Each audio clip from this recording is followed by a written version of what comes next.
Now, Soph, you're a no-nonsense kind of woman, so you might appreciate this. The Princess of Wales has apparently hired a ball-breaking aide for Kensington Palace. So can you tell me, why does this palace need whipping into shape? The palace walls are trembling tonight as Kensington Palace releases an oath-shattering statement about the Princess of Wales, and the devastating news has left royal watchers worldwide struggling to process what this means for the future of the monarchy. In an unprecedented late-night announcement, the King's press secretary delivered words no one expected to hear. Kate Middleton's cancer battle has taken a terrifying turn. Just weeks after the princess's hopeful return to light duties, including her emotional hospital garden appearance, insiders reveal Kate has suffered alarming new symptoms that force emergency consultations with her oncology team. While palace officials remain tight-lipped about specifics, our royal sources confirm the 42-year-old has paused all upcoming engagements, including next month's highly anticipated Wimbledon appearance, on direct orders from her doctors. Inside the nightmare timeline, 10:17 p.m. British Summer Time. Senior aide summoned to Windsor in emergency meeting, 11:02 p.m. Prince William abruptly cancels Norway trip, 11:48 p.m. Press secretary releases 43-word statement citing complications. The most chilling detail? This all unfolded just 72 hours after Kate proudly joined William at Trooping the Colour, where millions noted her radiant smile. Now, medical experts speculate the appearance may have dangerously overextended her recovery.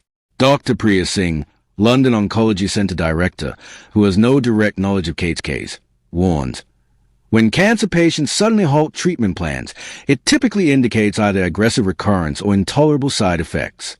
The abdominal region is especially vulnerable. We're talking potential organ involvement.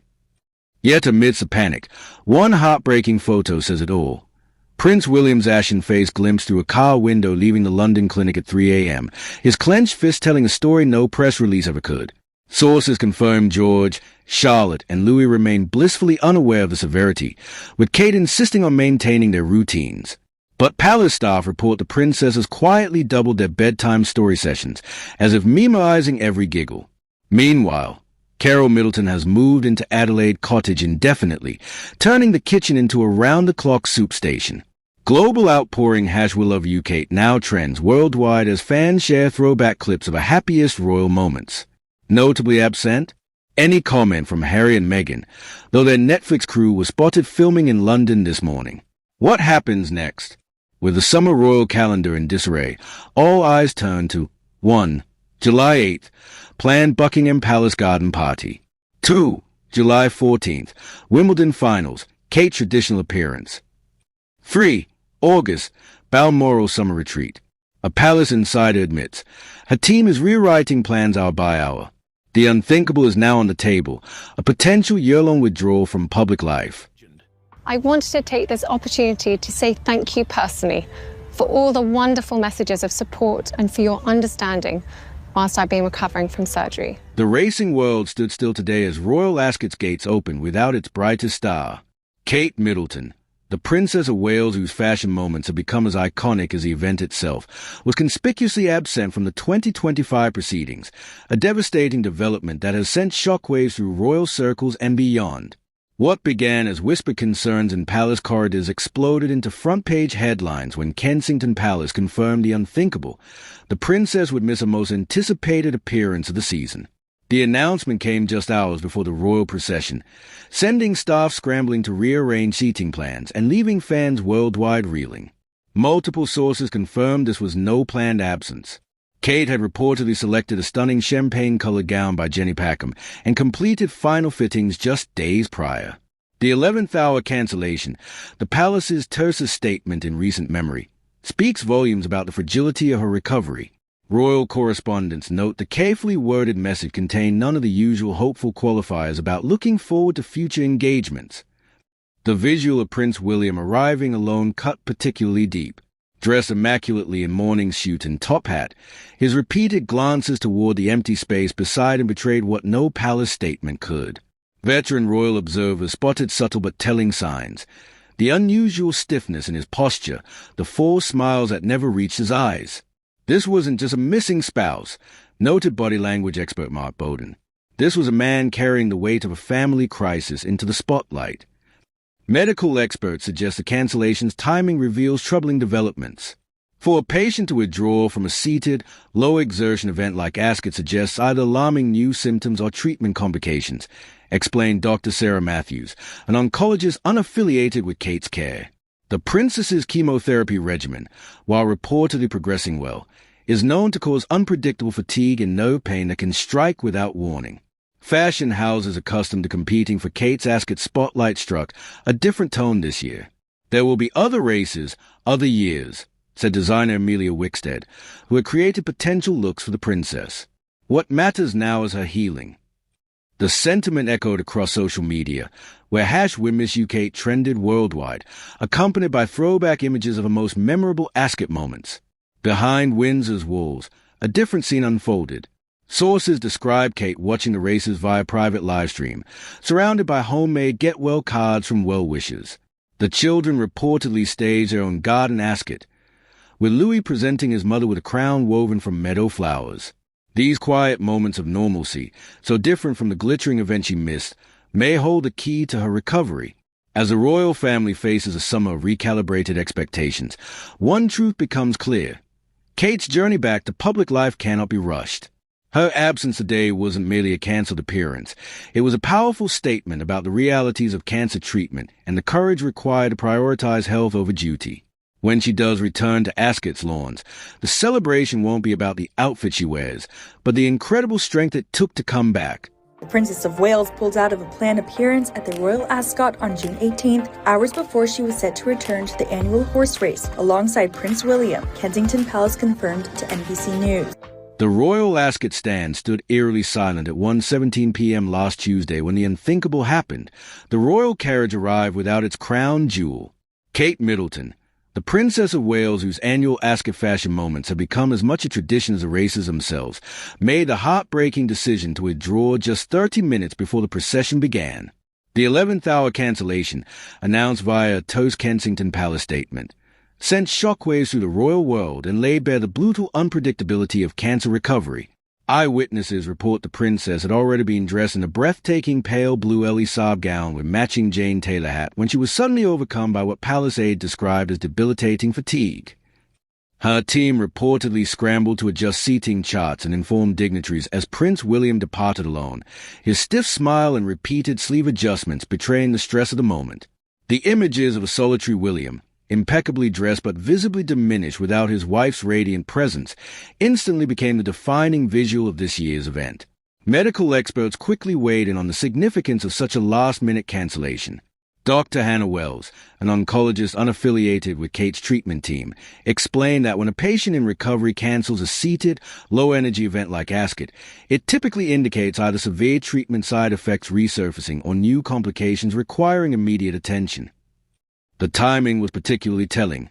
Just days earlier, Kate had made a triumphant return to public life at Trooping the Colour, fueling hopes her recovery was progressing smoothly.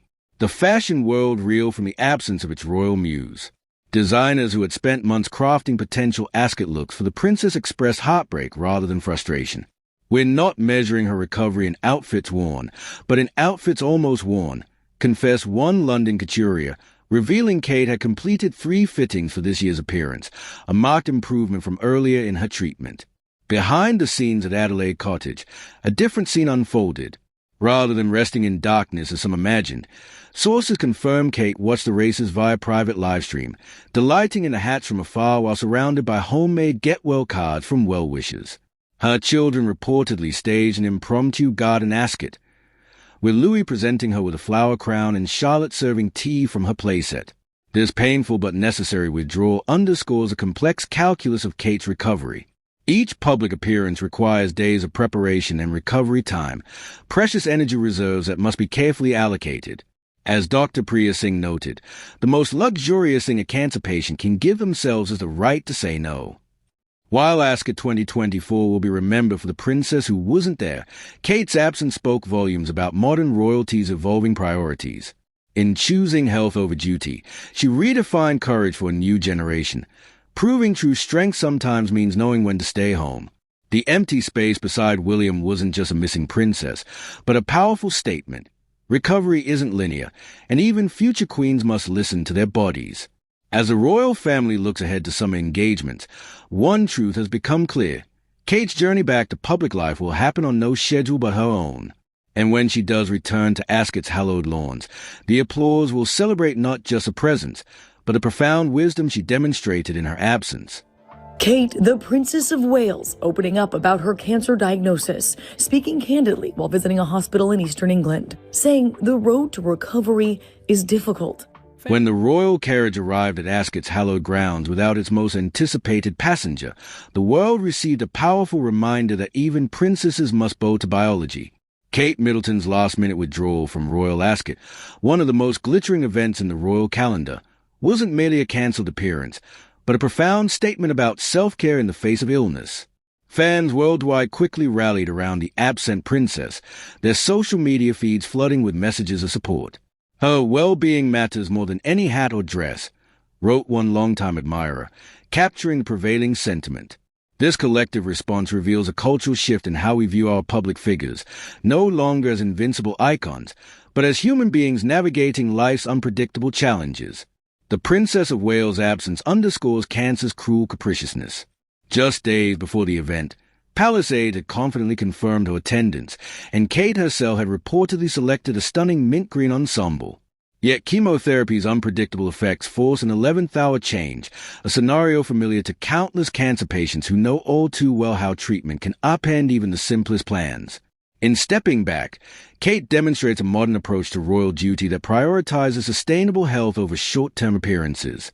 Royal commentators note her careful calibration of public engagements, each one weighed against energy reserves depleted by treatment. This measured strategy reflects medical advice that recovery isn't linear and that pushing too hard risks setbacks. The fashion world, which typically hangs on Kate's sartorial choices, has notably muted its usual commentary. Designers who once vied to dress her now speak of more meaningful metrics than hemlines. "We're not counting appearances," remarked one London couturier. "We're counting signs of strength." While Ascot's royal enclosure felt her absence keenly, the event served as an unintentional showcase for Kate's legacy, her children's poised public debut offering reassurance of continuity. Prince George, Princess Charlotte, and Prince Louis's growing comfort in the spotlight suggests their mother's influence continues even when she's not physically present. Medical experts applaud Kate's decision as textbook cancer recovery strategy. "The most luxurious thing a patient can give themselves is time," explains oncologist Dr. Priya Singh. Every event decline now makes future engagements more possible. As summer unfolds, all eyes turn to Kate's potential appearances at Wimbledon and other engagements. But the deeper lesson of her Ascot absence lingers. True leadership sometimes means showing the courage to stay home. In prioritizing her health, the Princess of Wales has given the world something far more valuable than a fashion moment. She's modeled how to face adversity with grace and self-respect. The royal boxes may sit empty this season, but Kate's legacy grows fuller by the day, not through public appearances, but through private strength that will ultimately enable her return. When she does grace Ascot again, the cheers will resonate far beyond the racetrack, celebrating not just a princess's presence, but a profound journey back to health. Now, in the United Kingdom, Catherine, the Princess of Wales, has announced that she has cancer and is undergoing chemotherapy. Her condition was disclosed in a video message. This follows weeks of speculation about her whereabouts and her health since she was admitted to hospital in January. The world watched with bated breath when Kensington Palace announced the Princess of Wales' successful abdominal surgery in January. But behind the carefully worded statement lay a far more complex and frightening reality that would soon upend the royal family's carefully laid plans. What began as routine treatment for what doctors believed was a non-cancerous condition took a devastating turn when post-operative lab results revealed the unthinkable. Cancer cells had been present all along. Medical experts quickly mobilized to explain the sobering implications of this discovery. Dr. Kathy Ng of Vanderbilt University helped contextualize the situation, noting that abdominal surgery could involve any of the vital organs housed in the body's core, from the digestive system's intricate network to the reproductive organs. The abdomen is like a crowded metropolis of organs, Dr. Ng explained, emphasizing the impossibility of speculating about the cancer's origin without specific details. This uncertainty has become a defining feature of Kate's journey, with even leading specialists like Dr. Stephen Lee Kong of Hackensack University Medical Center able only to confirm the cancer likely developed somewhere within the expansive abdominal cavity. The American Cancer Society statistics, which highlight colorectal, breast, lung, endometrial cancers, and melanoma as most common among women, provide little clarity in Kate's case. Dr. Ng issued a firm warning against drawing conclusions from epidemiological patterns alone. Cancer doesn't discriminate by age or status, she reminded the public, turning Kate's diagnosis into an unwitting, teachable moment about vigilance and early detection. For Kate, the medical whiplash from successful surgery to cancer diagnosis necessitated immediate action. Doctors recommended adjuvant chemotherapy, a preventive measure designed to hunt down any remaining microscopic cancer cells that might otherwise seed recurrence. This decision reflects modern oncology's nuanced understanding of cancer's stealthy nature. Even when visible tumors are removed, the invisible threat remains. Yet the treatment comes at a cost. Preventive chemotherapy, while potentially life-saving, subject patients to the same grueling side effects as traditional chemo: hair loss, nausea, fatigue. For a cancer they hope never returns. It's a paradoxical reality Kate now navigates, enduring present suffering to forestall future danger, all while maintaining her characteristic poise. The palace's deliberate opacity about the cancer specifics has sparked both public curiosity and medical debate. Some experts argue this privacy protects Kate's dignity during vulnerable treatment, while others suggest greater transparency could raise awareness.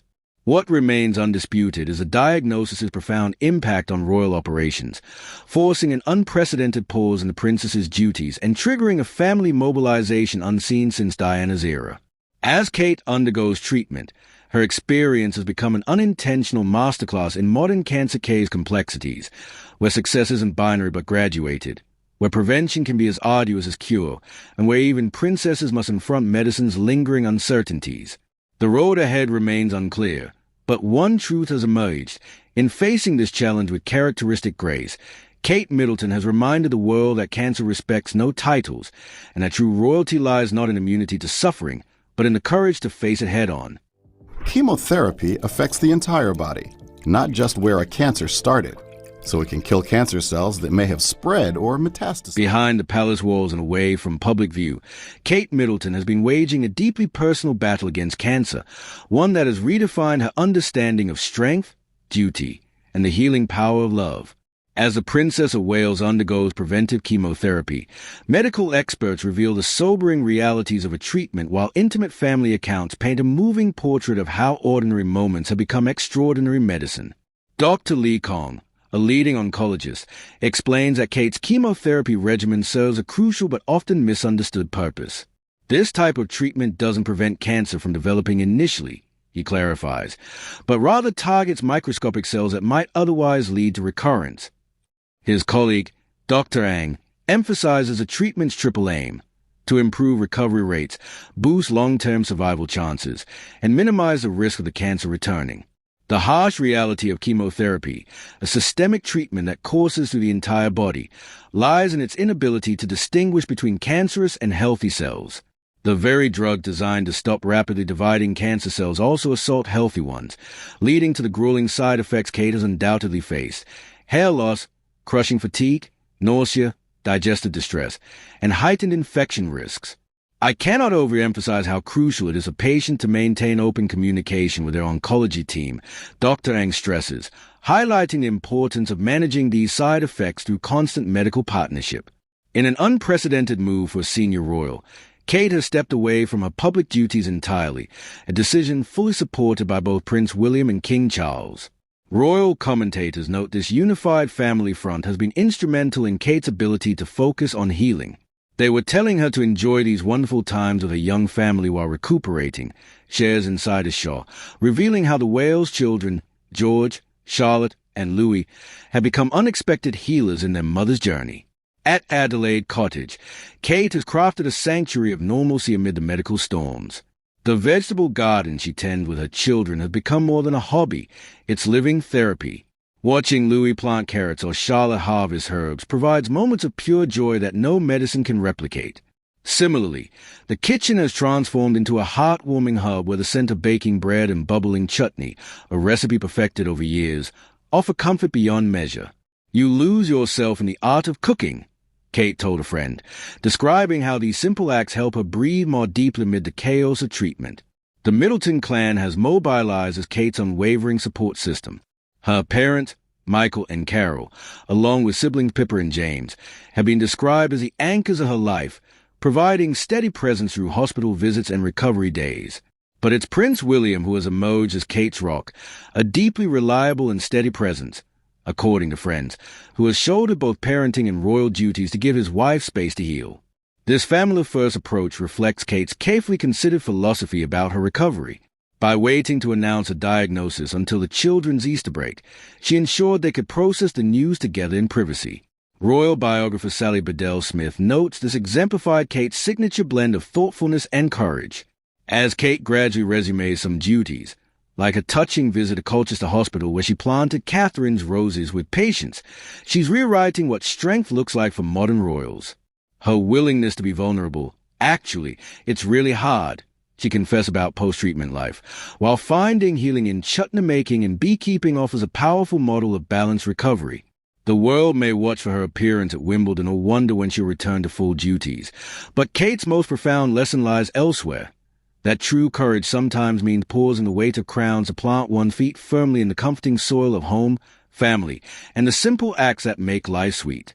In doing so, this princess hasn't just fought cancer, she's redefined what it means to heal like a royal. Last year, reports emerged highlighting how Kate Middleton was surrounded by a caring and steady support system as she faced her cancer treatment. Speaking to patients at Colchester Hospital yesterday, Princess Catherine opened up about her own cancer recovery journey and the pressure she felt to try and carry on as normal. Behind the palace gates and beyond the public eye, a remarkable story of love, resilience, and the healing power of family has been unfolding. As Catherine, Princess of Wales, continues her cancer treatment, those closest to the royal couple reveal how Prince William and their 3 children have become Kate's ultimate medicine during her most challenging chapter. The young princes and princess, George, Charlotte, and Louis, have emerged as unexpected but powerful healers in their mother's recovery. Family friends describe how the children's innate resilience and joyful spirits have provided Kate with daily doses of emotional strength. George, Charlotte, and Louis lift their parents up with their cheerful smiles, a confidence shared with People magazine. These ordinary yet precious moments, bedtime stories read together, meals shared without distractions, or laughter echoing through their Windsor home, have become the foundation of Kate's healing routine. Kate's carefully planned approach to sharing her diagnosis highlights a devotion to protecting her children's well-being. By waiting until the Easter school break to make her announcement, she ensured the family could process the news together in privacy. Royal biographer Sally Bedell-Smith observed, "She struck exactly the right tone, calm, reassuring, and brave." This thoughtful parenting reflects Kate's understanding that her recovery isn't just physical, but a family journey. The Middleton clan has mobilized as Kate's steadfast support network. Her parents, Michael and Carol, along with siblings Pippa and James, have been described as the anchors of her life during this turbulent time. Their presence provides a comforting constant through hospital visits and long recovery days, offering the familiar love only family can provide. Yet it's Prince William who has proven to be Kate's rock. Insiders portray the Prince of Wales as a deeply reliable and steady presence, with one friend emphasizing, Kate doesn't feel alone in this because William is right beside her every step of the way. Their partnership has deepened through shared vulnerability, transforming adversity into an opportunity to strengthen their bond. Kate's gradual return to public life reveals a newfound perspective. During a poignant visit to Colchester Hospital, she shared candid insight about the reality of cancer recovery. "You think that once treatment is finished, you can just snap back to normal," she told patients. But actually, it's really hard. Her willingness to expose these vulnerabilities while supporting others demonstrates how her experiences reshape her understanding of strength. The healing gardens at Adelaide Cottage have become symbolic of Kate's journey. Whether tending vegetables with Louis, collecting herbs with Charlotte, or simply breathing in the quiet beauty of nature, these ordinary activities have become extraordinary therapy. The family's beehives and Kate's famous chutney-making sessions represent more than hobbies. They're rituals of normalcy and hope. As Wimbledon approaches, the world watches to see if Kate will make an appearance at a beloved tennis tournament. But regardless of when she fully resumes royal duties, her story has already redefined what recovery looks like, not as a solitary battle, but as a family's collective triumph. In stepping back to focus on health, Kate Middleton has given the world an unexpected gift, a powerful reminder that sometimes the bravest act is leaning on those we love. Her journey underscores a universal truth, that the medicine which heals us often comes not from bottles, but from the bonds we nurture and the love we allow ourselves to receive. What lessons have you learned from Kate's approach to balancing health and family during challenging times? Share your thoughts below as we continue to send our best wishes for her full recovery. Follow for updates on Kate's upcoming engagements and recovery milestones.